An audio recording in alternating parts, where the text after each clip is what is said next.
സാധാരണയായി സന്യാസി എന്ന് വെച്ചാലേ ഞങ്ങളുടെ മനസ്സിലൊരു ഇമേജ് ഉണ്ടായിരിക്കും. അതെന്താണെന്ന് വെച്ചാ അവര് വേറൊരു രീതിയിലായിരിക്കും ഉണ്ടായിരിക്കുക, പിന്നെ സിമ്പിളും ആയിരിക്കും.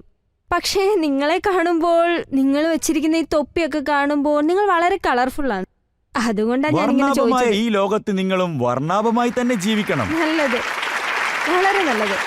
റെയിൻബോ എന്ന 7 കളറുണ്ട് മൈ ഡിയർ സിസ്റ്റർ. ലോകത്ത് തന്നെ 7 നിറങ്ങളുള്ളപ്പോൾ നമ്മൾ എന്തിനു മറച്ചു ജീവിക്കണം? ഞാൻ സന്യാസിയല്ല, അതുമാത്രമല്ല ഞാൻ മഹാത്മാവുമല്ല. ഞാനൊരു സാധാരണ മനുഷ്യനാണ്. ഗുരു പറഞ്ഞു കൊടുത്തത് ഞാൻ പുറമേ പറയുന്നു. ഞാനും സാധാരണ മനുഷ്യനാണ്. എന്റെ സർനെയിം എന്താണെന്ന് ചോദിച്ചാൽ ഞാൻ ബ്രാഹ്മണ കുലത്തെ ചൂണ്ടിക്കാണിക്കുന്നു. അതുകൊണ്ട് തന്നെ ഞാൻ ബ്രാഹ്മണന്മാർ ഉപയോഗിക്കുന്ന വസ്ത്രം ഉപയോഗിക്കുന്നു. എന്റെ ഗുരുവിനെ വണങ്ങുന്നതുകൊണ്ട് അവരുപയോഗിക്കുന്നത് പോലുള്ള കാലടി ഞാൻ ഉപയോഗിക്കുന്നു. ഈ തൊപ്പി എനിക്ക് ഒരാൾ തന്നതാണ്. അതുപോലെ നിങ്ങൾ ഒരു തൊപ്പി തരികയാണെങ്കിൽ അതും ഞാൻ ഉപയോഗിക്കും സിസ്റ്റർ.